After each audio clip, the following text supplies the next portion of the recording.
Halo semuanya, selamat malam. Kembali lagi bersama aku, Gita Krisna Pasaribu. Jadi malam ini aku sedang bersama salah satu seseorang yang sangat familiar di Lampung, terutama di Bandar Lampung ya. Di bagian gitar klasik Lampung. Oke, silahkan diperkenalkan siapa namanya? Oke, perkenalkan nama saya Kiai Daul, nama aslinya kemudian orang tua itu Abdaul Khairul ya. Tapi karena dulu punya tim, akhirnya kita dikasih nama panggung itu Kiai Daul atau Abang Daul. Itu dari bahasa Lampungnya ya? Iya, dari bahasa Lampungnya. Sebelum kita ke topik awal, kita tanya-tanya dulu nih sedikit tentang Kiai Daul. Iya. Kiai Daul tuh sekarang sibuknya apa sih? Sekarang sibuknya lebih ke kuliner juga ya, kita coba usaha kuliner, kemudian percetakan. Kita juga memang sudah 9 tahun bergelut di dunia percetakan, desain grafis, fotografi dan sinematografi. Jadi ini kita lagi merintis lagi usaha di bagian Bandar Lampung. Sebenarnya masuknya Natarin ya. Jadi ya alhamdulillah pelan-pelan insya Allah kalau memang diijabah bisa mungkin lebih bagus lagi lah ke depan gitu. Berarti selain buka kuliner masih sering manggung-manggung ya? Masih, tapi milih-milih sekarang. Milih-milih. Yang lebih ini ya, kalau emang ketemu kita ambil, kalau nggak ketemu udahlah gitu. Skip. Oke, kita langsung ke topik aja ya Kak. Oke. Kok Kak, Bang? Kiai. Oh Kiai.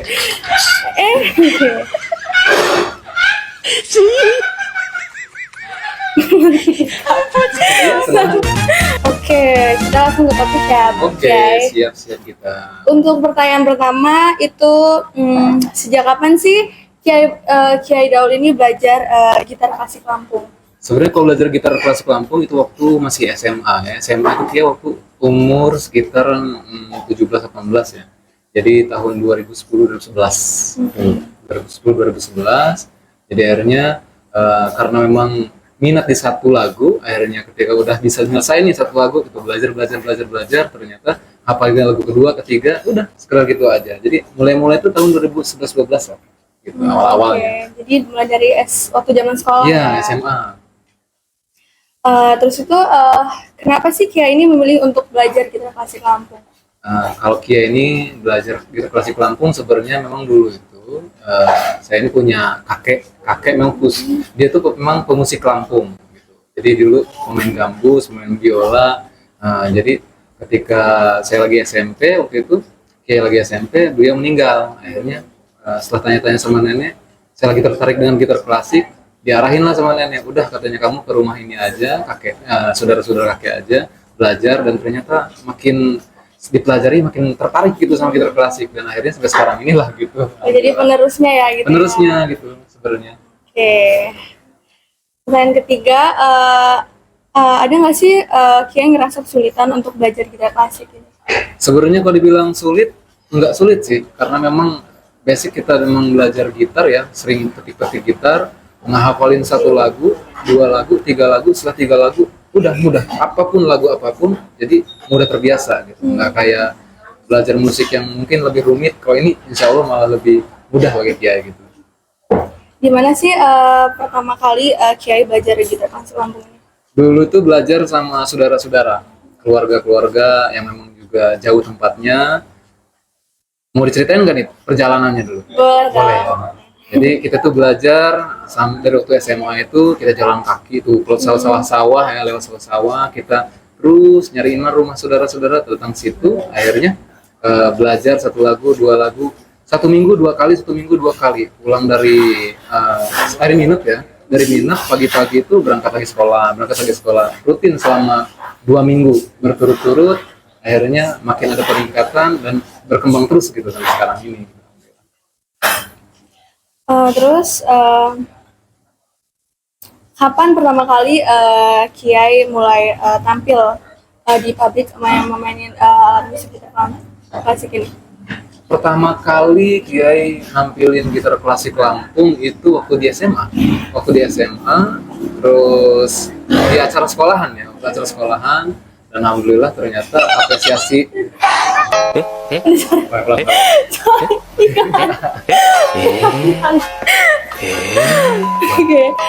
Kapan sih pertama kali Kiai berani untuk tampil di publik mainin gitar klasik Lampung ini? Kalau waktunya ditanya kapan, itu kayak waktu tampil waktu di zaman waktu SMA, kayak lagi ada acara pembukaan atau upacara gitu kan. Jadi acara-acara misalkan di sekolahan apapun yang kegiatan di sekolahan pasti kayak itu tampil gitu. Acara-acara bahkan pramuka juga ikut tampil-tampil terus, tapi awal mula emang di sekolahan. Di sekolah. Kalau untuk berani kapan ngambil job itu pada saat kapan?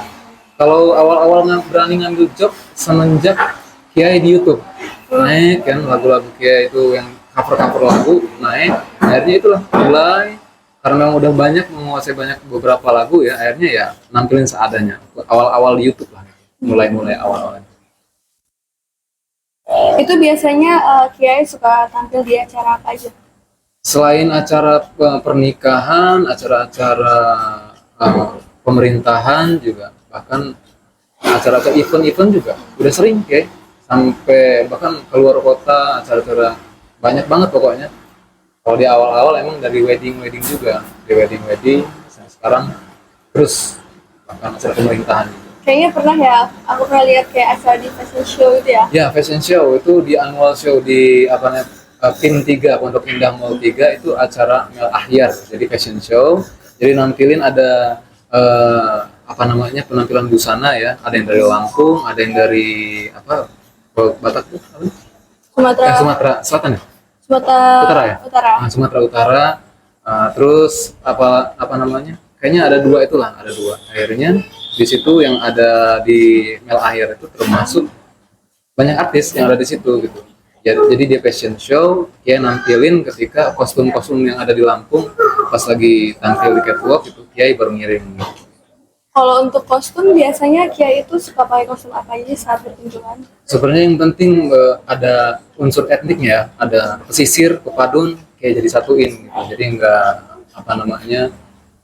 ada kostum spesial sih, cuman kostum seadanya aja gitu. Nggak, berarti konsumen nggak ada pernah minta request kayak apa gitu? Ada yang penting berbau adat gitu. Tapi alhamdulillah udah nyiapin satu. Ada. Kalau untuk gitar sendiri, Kiai itu biasanya memakai gitar apa? Kalau gitar apa ya? Ini ada gitar cowboy waktu itu. Terus yang ini juga apa, lupa namanya. Nggak tahu mereknya. Yang penting gitar akustik. Yang penting bunyinya enak gitu ya, udah mainin aja. Biasanya Kiai itu ngebawain lagu apa aja pada saat pertunjukan? Atau ada kayak khusus untuk pernikahan, khusus untuk tahlilan atau apa gitu? Ada. Kalau misalkan lagu-lagu yang biasa populer, kalau misalnya Kia itu tampil gitu ya, pasti di awal itu lagu-lagu yang lebih ke sholawat gitu ya. Lagu-lagu sholawat, kemudian lagu-lagu tentang yang berkaitan di acara itu, misalkan pernikahan, ada Nawai Maju. Jadi itu sastra lisan yang memang khusus memberikan nasihat untuk kedua mempelai. Ada lagi, tergantung, ada yang request lagi ya, insya Allah ya, terus apa namanya, tunaikan lah, apa tuh? Dengan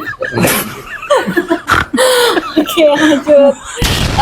Itu biasanya siapa sih konsumen yang paling sering mengundang Kiai? Konsumen yang paling sering mengundang Kiai itu sebenarnya ya acara pernikahan. Ada juga yang mau beberapa kali di keluarga itu gitu, mengundang Kiai lagi di acara keluarganya.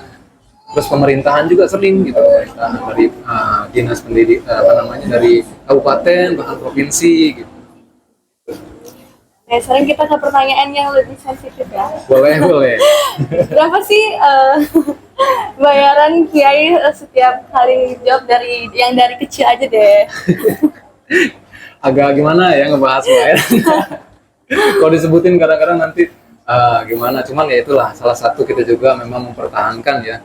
Jadi salah satu motivasi kita juga ketika ngasih harga, kalau kita ngasih harga ada memang sama orang yang kenal, ada sama saudara-saudara, ada memang sama teman-teman, ada juga sama pemerintahan, acara-acara event-event, kita beda-beda harganya gitu. Mulai dari 1 sampai 2,5 sampai 3. Kalau misalkan keluar kota bahkan sampai 6 sampai 7. Jadi itu yang paling mahal ya? Iya, tergantung akomodasi dan transportasinya itu. Ada nggak sih pengalaman buruk Kiai selama pertunjukan? Kalau selama pertunjukan ada pengalaman buruk itu ketika kita diburu-buru waktu ya. Waktu itu ceritanya acara pemerintahan, katanya jadwalnya dimundurin jamnya, jam 10. Kayak disuruh datang jam 9. Kayak udah di jalan jam 9, baru di jalan nggak berhenti di teleponin terus, akhirnya kita nggak fokus di jalan, kecelakaan. Sampai Jadi tangan bengkak itu, ya? ya tangan itu nih teman-teman, sorry, teman-teman ini bekasnya ini ada di sini. Jadi ketika lagi tampil juga ya kita sambil nahan rasa sakit dan terus kita main sampai acara selesai gitu. Itu luar biasa banget itu.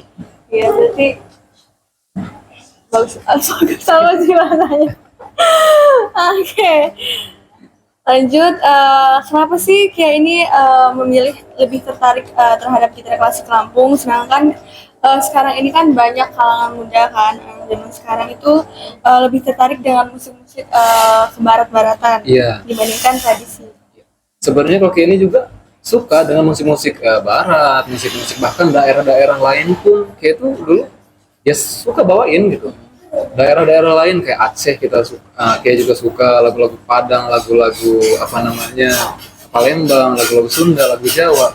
Kayak itu nguasain, cuman semenjak di YouTube ya waktu itu ternyata ngupload lagu yang waktu itu dari daerah lain nggak naik, lagu Indonesia nggak ada naik, lagu Inggris nggak ada naik juga. Akhirnya ketika lagu Lampung legit langsung 2 juta, hampir 3 juta penontonnya waktu itu kan.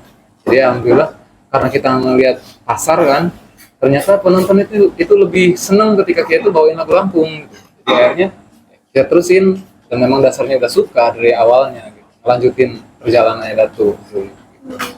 Oke, mungkin itu aja sih yang pertanyaan yang saya Udah. semua cerita tentang Kiai Daud, perjalanan karirnya dari awal, dari zaman sekolah sampai terkenal ya saat ini.